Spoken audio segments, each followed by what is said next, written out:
Meus amigos e minhas amigas, hoje eu trago a informação em vídeo para vocês. Claro que vocês devem ter visto a notícia de que a Comissão de Anistia dos Direitos Humanos anistiou a ex-presidente Dilma e, além de multar o Estado brasileiro, que somos nós, contribuintes, em R$100 mil e ainda pedir desculpas pelas torturas sofridas por ela lá na época da ditadura. Mas ela tem salário integral de ex-presidente da República, embora que tenha sido empichada. Também ela foi agraciada, indicada pelo Lula como presidente do Banco do BRICS, entidade bancária que ela assaltou quando, na época da ditadura, que ela era revolucionária. Mas diz que nós deveremos pedir desculpas. Eu não peço. Eu sei que as pessoas que cumpriram a ordem e a lei, como eu, como meus pais, tinham uma vida tranquila e muita segurança. Uma mulher, por exemplo, eu dou um exemplo de mulher, poderia atravessar uma cidade caminhando a qualquer hora da noite e não acontecia nada.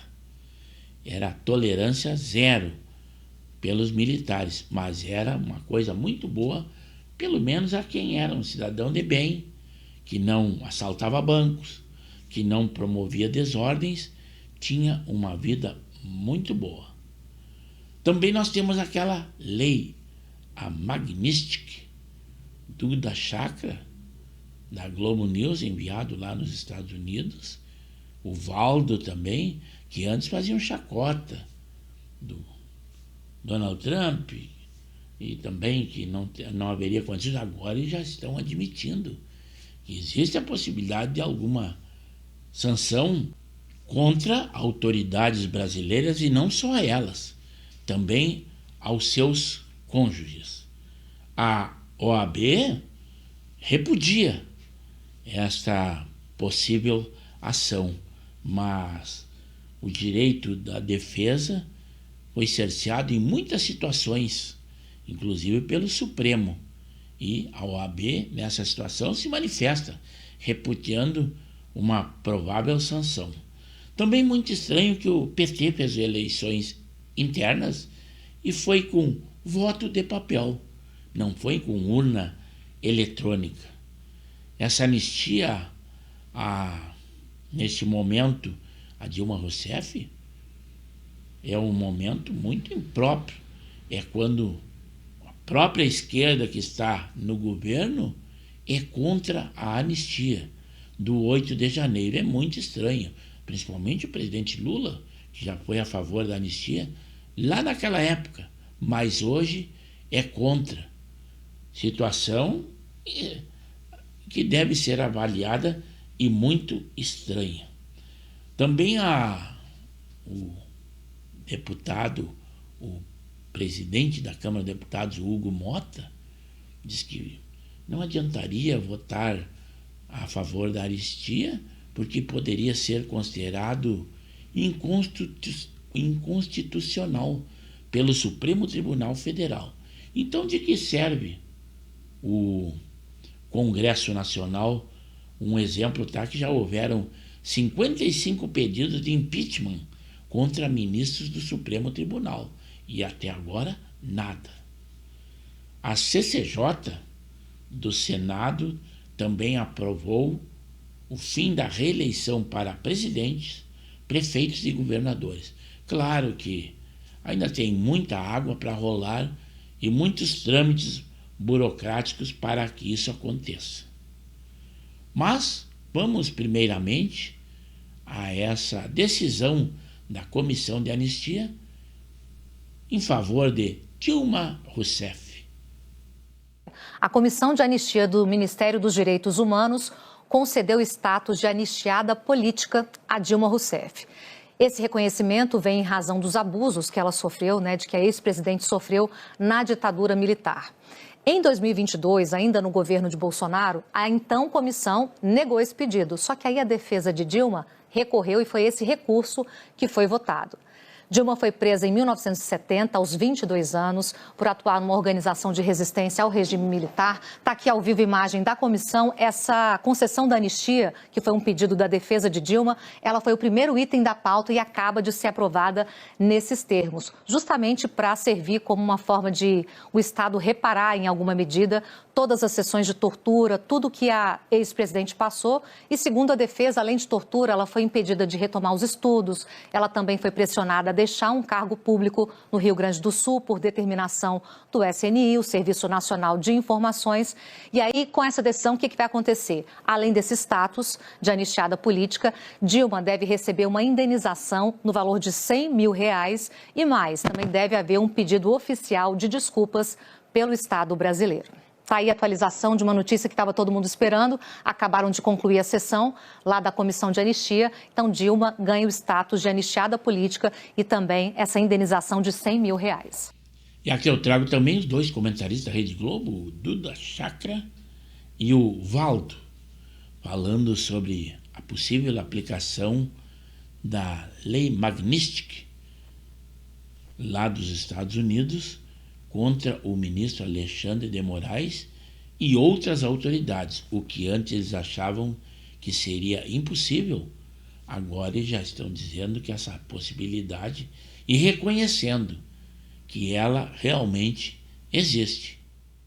Muito grande, Andréia. E o Marco Rubio, ele é secretário de Estado, André, não é algo banal ele falar isso. Ele já disse que está estudando em relação a Alexandre de Moraes. Já há algo grave nesse momento e talvez essas sanções sejam adotadas. E o motivo, a gente não pode esquecer, diz respeito a brasileiros que são cidadãos americanos ou residentes permanentes que têm a conta bloqueada das redes sociais no Brasil. Eles podem usar aqui nos Estados Unidos. É o Paulo Figueiredo, é o Rodrigo Constantino e o Alan dos Santos, que eu não sei o status migratório. Constantino é cidadão, Paulo Figueiredo tem residência permanente, o green card, aqui nos Estados Unidos. É por esse motivo. E eu já falei ontem no Em Pauta, volto a falar aqui hoje, daí agora uma opinião pessoal antes de passar para o Valdo. Eu acho errado manter a conta deles bloqueada, não tem sentido algum. Por que eles estão com as redes sociais deles bloqueadas até hoje? A gente está em 2025.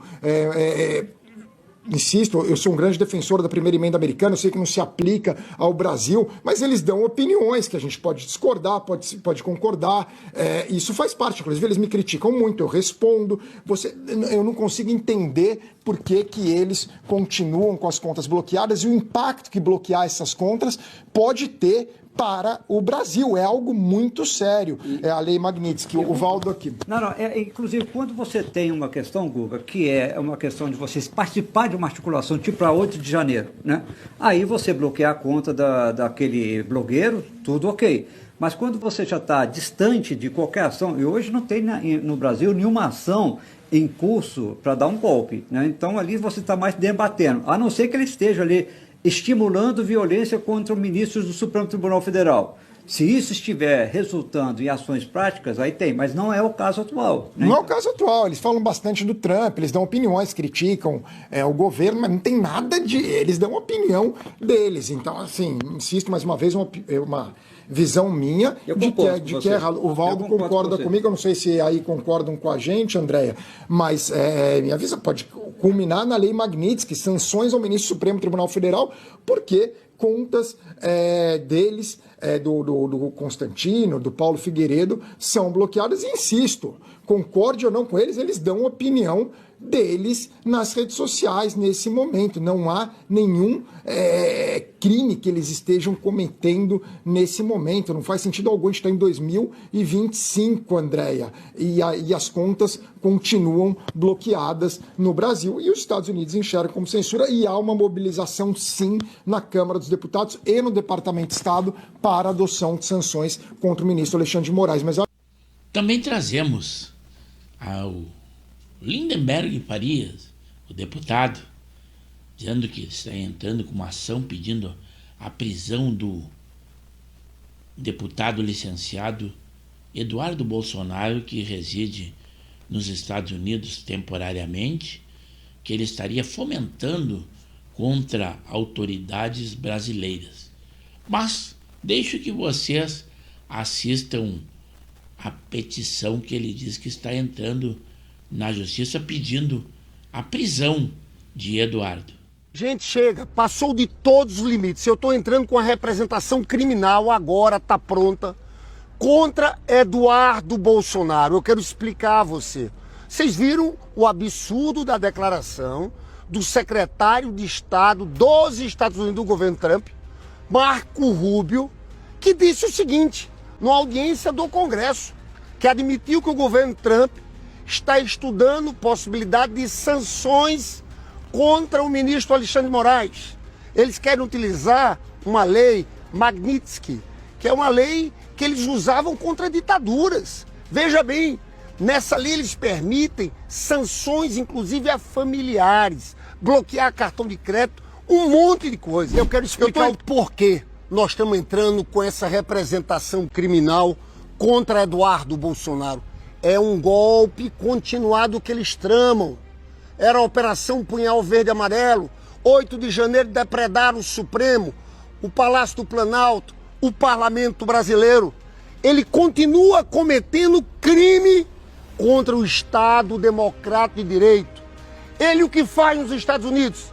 Cada dia procura uma autoridade diferente, mentindo sobre a realidade brasileira e ataca diretamente o ministro do Supremo, que é o relator que envolve o pai dele, Jair Bolsonaro, onde a gente entra no segundo crime, crime de coação no curso do processo.